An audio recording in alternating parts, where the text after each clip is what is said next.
Curious why there's a funky valve under your master sink and water's leaking all over? Let's break down exactly what's going on with your hot water mixing valve, those PEX connections, and how to fix this mess without needing a plumber for $500. That valve under your sink is actually a hot water mixing valve, which blends hot and cold water so it never gets hotter than about 120 degrees, mainly to stop anyone from getting scalded. This is super common if you've got a bathtub nearby with separate hot and cold handles, since building code usually says you can't let the water get too hot at the tap. The thing is, mixing valves are connected to both hot and cold supply lines using those push-to-connect PEX fittings, which are popular for their quick install but can sometimes leak if not done right. If you don't care about limiting the temperature for safety and just want to yank this whole thing out, you'd basically connect the left shutoff valve directly to the bottom left pipe, so you're only sending hot water to the sink. Then, just cap off the cold water side where the mixing valve used to hook up. That way, no extra water sneaks in.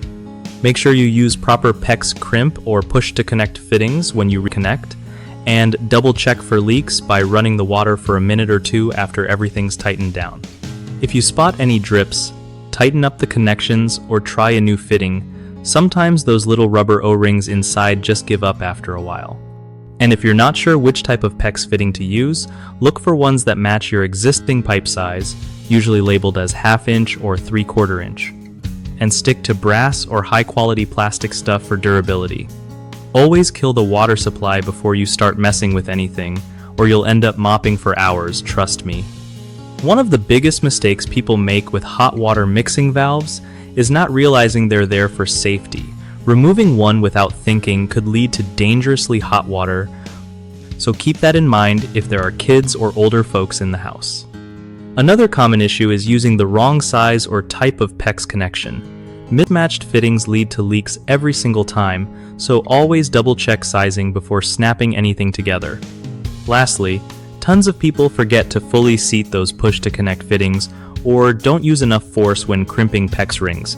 If it isn't locked in tight, leaks are 100% going to happen, so give everything a good tug before finishing up. BigHomeProjects.com makes it seriously easy for homeowners to find legit, background-checked local contractors who know their way around plumbing repairs like this.